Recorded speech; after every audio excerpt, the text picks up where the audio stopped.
¿Qué tal? Buen día, ¿cómo están ustedes? Bien. ¿Por qué sí? Boleta única de papel, Claudio. Bueno, básicamente porque es más económica en un momento donde nuestro país está en una situación económica muy difícil, es más segura, pasa la organización a... Bueno, pero lo de- de lo económico no necesariamente es un argumento, porque si no, también las elecciones son onerosas, digamos, ninguna elección es gratis. no, vamos a diferenciar entre lo que es una inversión democrática con la posibilidad de digamos, la posibilidad de la racionalidad de gasto. Son dos cuestiones diferentes. Es decir, cualquier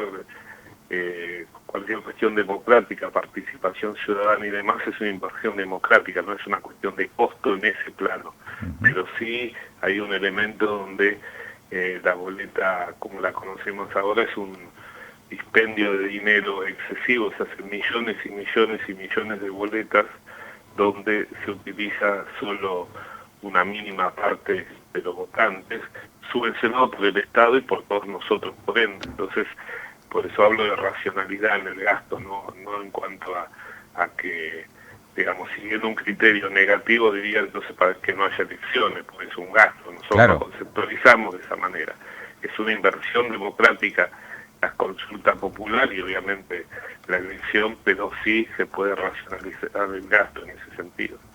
La segunda cuestión es que central, es lo más importante, sale la organización de esta cuestión de impresión de boletas, emisión de boletas, distribución de boletas de los partidos políticos y genera un plano de igualdad porque quien toma esa responsabilidad es el Estado a través de la justicia electoral, con lo cual se asegura que toda la oferta electoral esté a disposición de los ciudadanos y no de aquellos partidos que tienen una estructura partidaria o una estructura de poder más fuerte.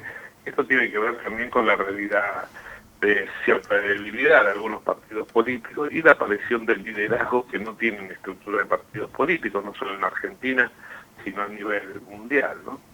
Entonces nos parece que en ese sentido es una respuesta, es más ecológica, obviamente, y fundamentalmente ataca la principal denuncia del día de las elecciones, que es el robo, la ausencia de boletas, la cobertura de boletas en montones donde se tapa de un candidato a otro, la dificultad de tener fiscales para reponer boletas, etcétera. Y esto tiene que ver con una mirada ciudadana, es decir, nuestra preocupación, nuestro interés como una organización de la sociedad civil es que el ciudadano que ingrese al cuarto oscuro pueda elegir cualquier candidato y ese candidato pueda ser elegido por el ciudadano que lo quiera votar, ¿no? Hoy por hoy no está pasando eso de esta manera, ¿no? claro.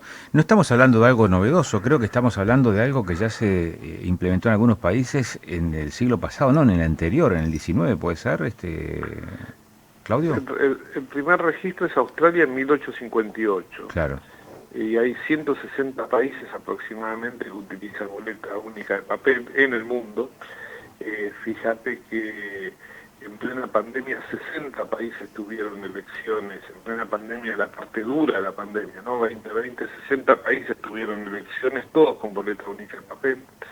Y con el sistema que nosotros conocemos actualmente, el sistema de lista partidaria, solo se vota en 16 países en el mundo, con algunas variantes, porque algunos oficialistas planteaban, oficialismo nacional, planteaban que en España, Finlandia, etcétera, se vota de esta manera, pero en realidad se vota diferenciado, con tachas, es un sistema más complejo que este que nosotros conocemos, pero también vale apuntar que son países donde no tienen la diversidad de partidos y el desorden, diría, partidario que tenemos en Argentina, donde tenemos cerca de 60 partidos nacionales y alrededor de 700 partidos de distrito.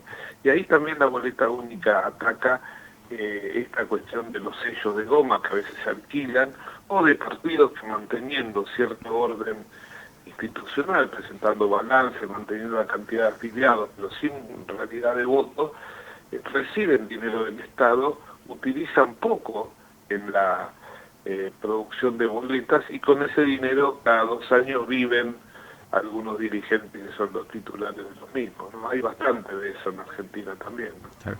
Si el primer antecedente es de 1858, como decías, en Australia, estamos llegando muy tarde con la boleta única papel en la democracia argentina. En realidad, hasta el 2003, desde el 83 al 2003, para decirlo de alguna manera, no hubo este tipo de dificultades. ¿Qué es lo que pasa a partir del 2003? El Código Electoral estaba preparado para dos grandes fuerzas políticas que hacían campaña, militaban, terminaban y organizaban su fiscalización. El radicalismo y el peronismo. Y algunas fuerzas, obviamente, de importancia a nivel provincial que también tenían su propia estructura. En el 2003 se produce un quiebre. Fíjate que en el peronismo se presentan tres listas. Carlos Menem, Néstor Kirchner, Adolfo Rodríguez Sá. Y también en el radicalismo o el neorradicalismo se presentan tres listas.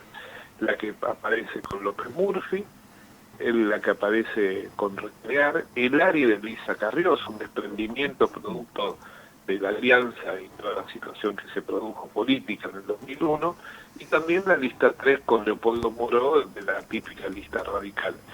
Este quiebre de alguna manera de los partidos políticos tradicionales fue bastante marcado y produjo que ya hubiera debilidad en algunos partidos que no fueran de gobierno, hubiera diversidad de oferta, y ya ese código electoral previsto para dos grandes fuerzas armadas no perdió vigencia. A partir de ahí comienzan a aparecer las denuncias de robo de boletas, de situaciones de este tipo y demás. Entonces a partir de ahí hay que poner lupa en este tema, y ese es el quiebre que se produce. Después aparece, por ejemplo, en el 2011, por esta misma dispersión, las PASO, que instaura Néstor Kirchner, que resultó un elemento positivo finalmente, porque ordenó la novedad que son las coaliciones o las alianzas que se fueron dando, en algún caso unificando estas fuerzas que en el 2013 se dispersaron, ¿no? Este es el motivo por el cual se pone lupa a partir del 2003 para acá con esta novedad, ¿no? Hay, a ver cómo transmito la inquietud. Mira, recientemente se hicieron aquí en una localidad muy cercana a Neuquén, con un padrón de 9.000 y tantos habitantes, que se llama Cenillosa, elecciones de convencionales municipales, que son los que van a redactar la carta orgánica por primera vez de esa localidad. Hubo algo así como 230 votos observados o recurridos. Y dio la casualidad que la mayor cantidad de esos votos observados tenían que ver con poner en el mismo sobre dos listas. La lista que ganó y una segunda boleta con otro sello partidario, pero que es una lista espejo, digamos, una colectora, digamos, pero otro sello partidario, ¿no? El partido A tenía los candidatos XX y el partido Z tenían los mismos candidatos. Bueno, 200 y tantos votantes fueron y por no quedar mal pusieron las dos boletas en el sobre. Hay allí una observación, se recurrieron esos votos, se observaron esos votos. En realidad los candidatos votados son exactamente los mismos. Uno puede interpretar que no hay posiciones encontradas, ahí no hay contradicción entre las personas votadas. Pero eso sí demuestra una poca formación del electorado en tema de funcionamiento de la democracia. ¿Cómo hacer para que un esquema como el de la boleta única papel, que implica leer la totalidad de los candidatos que se exhiben en ese mismo pliego de papel y un lápiz, sea tal vez la forma más adecuada, teniendo en cuenta estas deficiencias formativas al momento de votar? ¿Se entiende la pregunta, Claudio? Clarísima. Por empezar, es todo un tema de educación ciudadana. Claro. Pero también debemos decir de fondo que la Argentina está sufriendo problemas de educación en términos generales, ¿no? También no quiero politizar en un tema que excede al marco de lo electoral, pero también tenemos dificultades en el ámbito laboral, con generaciones enteras que no han producido trabajo genuino, o sea, es una Argentina muy especial. El porcentaje que decís es un porcentaje significativo, pero poco dentro de 8.000, 9.000 votantes, ¿no? Estuviste hablando de 200, es un 2-3%, que es importante, pero que está bien convalidado esto de observar ese voto, porque por más que sean mismas listas, son dos listas diferentes. Y ahí yo te voy a traer el tema de la confusión que tiene el sistema actual, que es otro elemento. Esto de las listas colectoras, las listas espejo, ni hablar de ley de lemas en Formosa o en Santa Cruz, que está apuntado a una mirada del partido político y no a una mirada de la oferta hacia el ciudadano.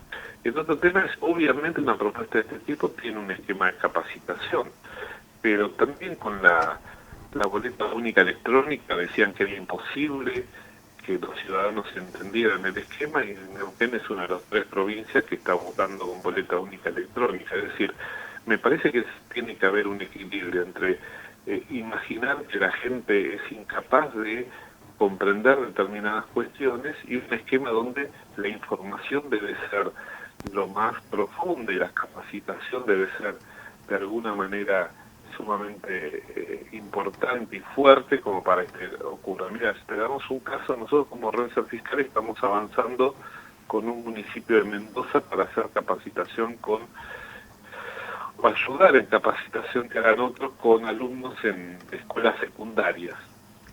Y el tema pasa porque la evaluación que hacía la gente que nos pidió que colaboremos con ellos es que los chicos de las escuelas secundarias transmiten en los hogares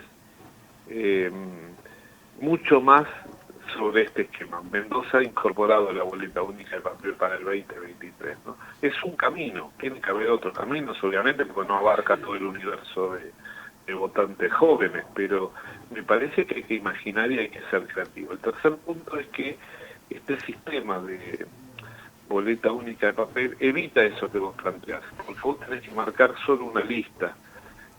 Podés marcar en algunos casos, no sabemos cómo va a ser la ley, pero en principio preliminarmente se plantearía que es más como el sistema cordobés, donde lo que es la lista actual se despliega en un solo papel y vos podés marcar un cuadrado donde dice lista completa. La observación, el cuidado que hay que tener esto, que algún pícaro no te marque 2 listas o que el ciudadano esté capacitado para no marcar 2 listas para que le pase esa observación que vos marcas en la lista partidaria, digamos. Claro. Claudio, muchas gracias por estos minutos, muy, muy amable, ¿eh? Te quería, si me permitís, 2 cosas. La charla va a ser mañana. El día de mañana, jueves, correcto, va a ser mañana a las 14 horas en la legislatura. La segunda cuestión es que nosotros estamos con un sensor / boleta única papel, ya tenemos cerca de 190.000 firmas de ciudadanos que con su petición están apoyando el tratamiento de este tema y que se apruebe en el Congreso Nacional. Muchísimas gracias. No, por favor, a usted, que tenga una buena jornada.